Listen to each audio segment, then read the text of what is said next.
people relative to birthright theft, hereditament impositions, and there is cheating operations, etc. So many of our people who don't know the real history think that many of the abuses that have been imposed upon us, the people of the land, etc.,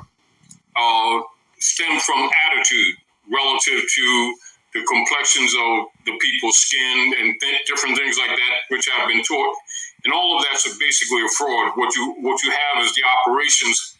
of the popes of Rome. And keep in mind, the hybrid popes of Rome's general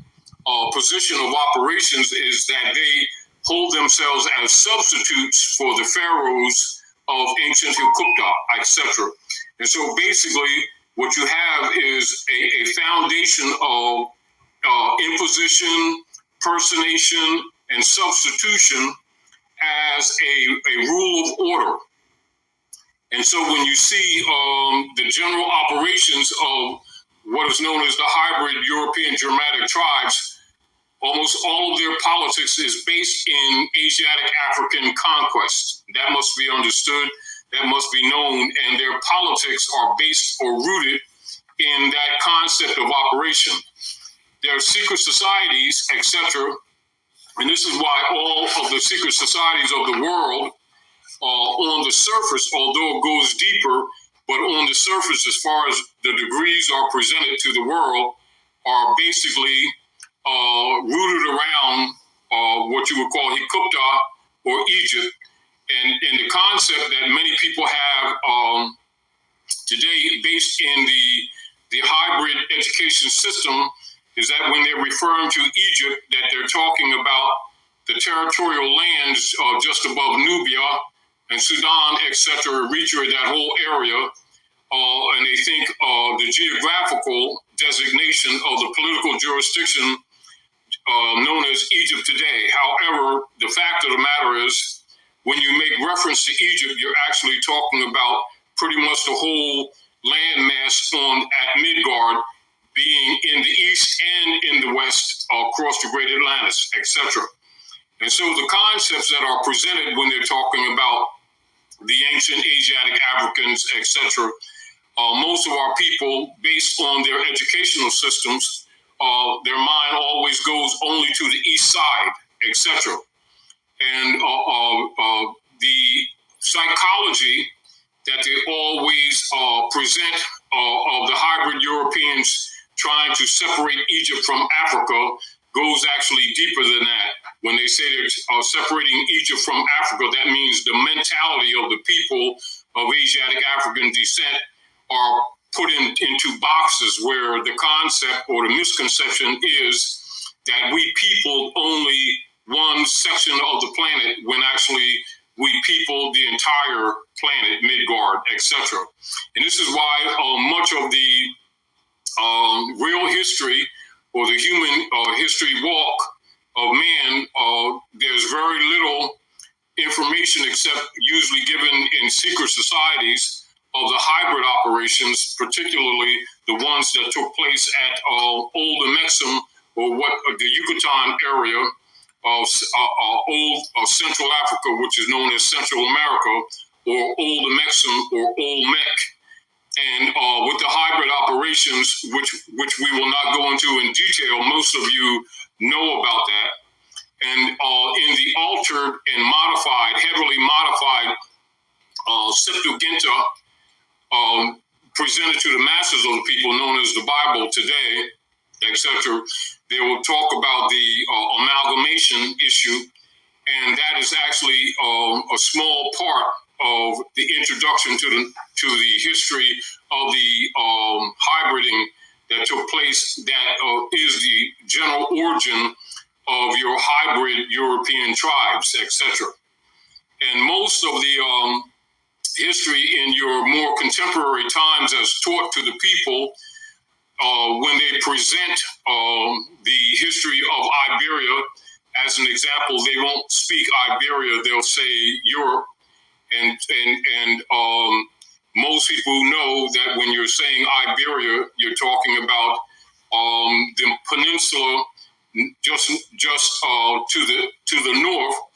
of the continental area of the Mexican East, or what you know as Africa today, etc., which actually would be south, or what you call Lower Egypt area. So what we would call now geographically the north would actually be the south, and what you would call the south would actually be the north. So when you're talking Lower Egypt, you're not just talking, you would not be talking about Sudan, Nubia, or down as they give you the impression today. You would actually be talking up into the peninsula, etc., of Iberia, which is now known as Europe, or what you would call Phoenicia's territories, etc., and also Queen Dodo's area of territory. And so this is why many of the people are not aware, or they know of, but many of the people other than scholars don't put it together when they do the research into Iberian history. And just a few hundred years ago, and you'll find that all of the major coats of arms of Iberia are the Picts, the Doves, and the Mores, collectively Moors, etc., Asiatic Africans, etc. And because much of the genocide that has taken place over the centuries, most of the hybrid Europeans pretty much dominate the political structures at Iberia. And so whenever someone generally refers to Europe, immediately in the minds of most of the people, particularly in North America, not so much in other parts of the planet, but predominantly in North America, the immediate training of animal husbandry training is the color code caste system of green people, purple people, orange people, pinstripe people, white people, and black people. Because of the animal training, their concepts of human pedigree is crayons like little children. And so whenever they're seeking to find a connection in history and geography, they will usually refer to as crayons, colors like that, like little boys and girls. They have no concept or limited concept of the pedigrees of the human family, etc. Not knowing that the color code system or the caste system, which would include those color codes, are statuses. And this has back to the animal husbandry training, as well as part of the methods used to mentally disconnect or create what is known as psychological disassociation. And so the people are disassociated in their mind from the land and from their history and from their inheritances, both corporal and incorporeal, and then leaves the people and has left the people subject to whatever is taught to them under the animal husbandry training systems of the General Education Board, which has been in power or operative particularly and predominantly since 1902. And the damage is obvious. We don't have to argue the details of that. However, I want to remind the people when they're dealing with the operations of persons that are claiming jurisdictional authority on the land, etc., via their major foreign corporation operations known as the United States Trading Company, etc. And you know that it's registered in Austria, and it's been generated or managed from Davos, Switzerland, for the most part. And with their field operatives of the Jesuit order being basically the members of the Circle Church and Chancery operating from Fleet Street, England, that controls all of their judicial systems, all of the judicial systems of the West, what they know as the Western court systems, which are not constitutional courts. They're, for the most part, just simply human trafficking venues. Now, those are the facts. Now, none of what I just said, we have not told you for decades. We've already told you these things. However, more people are cognizant of those things today than many have been, say, even 10, 15, 20 years ago. And we're at a place now where the consciousness of the people, not just here, particularly in North America, but also around the world, is accelerating and has advanced to such a degree that the people are psychologically beginning to consciously liberate themselves or seek to liberate themselves from the clutches of the animal husbandry training set forth and imposed upon them by the popes of Rome, etc. As an interim and as a preface relative to this casual conversation, I want to talk about King John's grant of England to the Pope of Rome. Now, this is the grant of England. Now, keep in mind, when you're talking about England, you're talking about Iberia, and you're talking about one of the central places of Phoenicia's descendants dealing with principles of jurisprudence, which was brought to, i.e., the hybrid Europeans, and much of it is brought to them under what is known as the Renaissance. And from the Renaissance, this is where the hybrid Europeans, in their different teaching systems and in their churches, get the term born again, quote unquote, born again, and also the commonly used phrase to be born again. That is really the coming from the Renaissance. And this is where the hybrid Europeans were taught the different disciplines, etc., by the Asiatic Moors who were returning into Iberia at different points in time, etc.,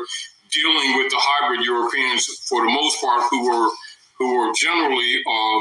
operatively pretty much uncivilized, or what you'll call many of their bestial practices and other things that were commonly known among the hybrid Germanic tribes, etc. And so we won't go into the details of that. We'll just talk about the issues of King John granting England to the popes of Rome, etc. Now, this is May 8th, because now we're talking about this so that the people can get their heads clear on the attitudes that they have been told was racism and prejudice, the real origin, and have a concept of the motive of all persons who have been operating on any level of government, particularly among Aboriginal people, whether they were in Australia, Iberia, any of the 54, averaging 54 different political nation states, jurisdictions in Africa, and the different political jurisdictions in North, Central, and South America, including Americana, which is all of the islands to the continent, America, etc. Their attitudes and their operative agendas. So King John's grant of England to the Pope of Rome. And so keep in mind that the jurisprudence principles that was learned by the hybrid Europeans and pushed around the world that came from the Moors, the credit is given to England, but the people need to know its origin is Iberia and actually coming from the Moors. However, King John's grant of England to the Pope of Rome, May 15, 1213. We wish it to be known to all of you through this our charter, furnished with our seal, that inasmuch as we had offended in many ways God and our mother, the Holy Church, and in consequence are known to have very much needed the divine mercy and cannot offer anything worthy for making due satisfaction to God and to the church unless we humiliate ourselves and our kingdoms. We, wishing to humiliate ourselves for him and humiliated himself for us unto death. The grace of the Holy Spirit, inspiring, not induced by force or compelled by fear, but of our own good and spontaneous will, and by the common counsel of our barons, do offer and freely concede to God and his holy apostles, Peter and Paul, and to our mother, the Holy Roman Church, and to our Lord, Pope Innocent, and to his Catholic successors, the whole kingdom of England and the whole kingdom Ireland, with all their rights and opportunities, and for the remission of our own sins and those of our whole race, as well for the living as for the dead, and now receiving and holding them as I were a vessel from God and the Roman Church, in the presence of that prudent man, Pandulf, subdeacon, and the household of the Lord Pope, we perform and swear fealty for them to him, our aforesaid Lord Pope Innocent, and his Catholic successors, and the Roman Church, according to the form appended, and in the presence of the Lord Pope, if we shall be able to come before him, and we shall do liege homage to him, binding our successors and our heirs by our wife forever, in similar manner to perform fealty and show homage to him who shall be chief pontiff at that time, and to the Roman Church without demur. That's fundamental of their operations, and this is basically known by and presented to all of the members of all of the secret societies that were formulated among the hybrid Europeans and have been promoted around the world under the guise of Oddfellow, Masonry, and other Eastern Star and Daughters of Isis, etc., Knights of Columbus, Knights of Malta, and all your many secret societies. And this is one of the reasons why all your major secret societies around the world wear the Moorish fez as a crown of conquest for over the Asiatic Moors of the planet, etc. And that has been pretty much their operative motive. And so this is why it has been so important from a social engineering perspective for the hybrid Europeans to create what is known as the nom de guerre system, or what common people refer to as the branding system, to both create divisions among the Aboriginal people and also to better be able to control those who have been defeated and to separate them philosophically and politically from the other clans and tribes around the world, which would reduce and which did reduce the tendency for the different Asiatic tribes to come to each other's aid in the face of the ongoing Inquisition wars against the Aboriginal people of the planet. And at this basis of operation, this is, has much to do with the attitudes that many of our people have been misjudging as racism and prejudice. Understand that it's a political agenda. And of course, we don't need to go over it right now, but this is one of the reasons why people must always, when looking at any political operations of the hybrid Europeans, they must look at Dum Diversus, Inter Caetera Divina, Romanus Pontifex, the Sister QV Act, 1666, etc., Doctrine of Discovery, etc., Unum Sanctum in particular, and also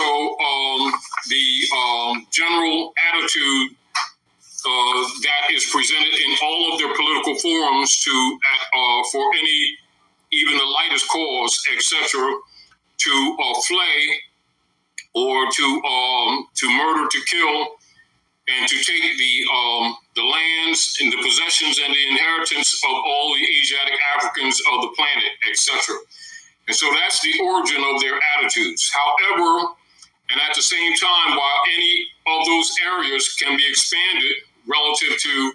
the attitudes that are displayed by the hybrid Europeans, it's important for the people to know and to remember that the organized principles of government were not established by the hybrid Europeans. They were just simply the different territories and the trade routes of the ancient Canaanite, Moabites, etc.,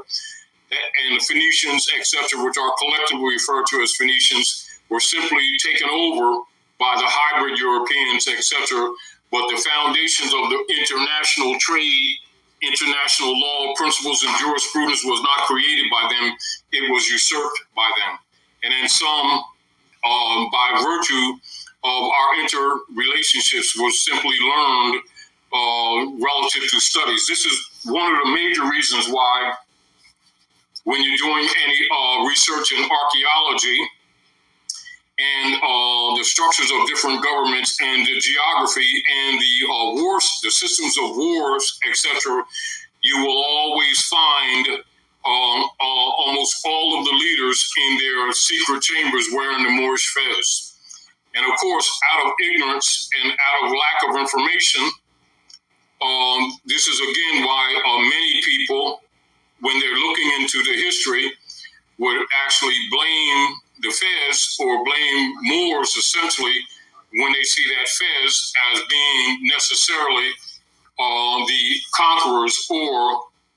the abusers of humanity, when actually it was the hybrid Europeans who were pretending to be Moors, etc. And this is where even when you're looking at the contemporary operations of politics at North America, the evolution and the ascension of what is known as the Whiggamore Party. And so the Whiggamore Party is essentially hybrid Europeans operating at North America who have been pretending to be Moors, and this is why they call themselves Whiggamores, because they would wear wigs, curly wigs, pretend to be Moors, and then start executing jurisprudence and what you call judicial powers in the land, etc. And this is again why many people keep out of ignorance or lack of knowledge have assumed that many of your great documents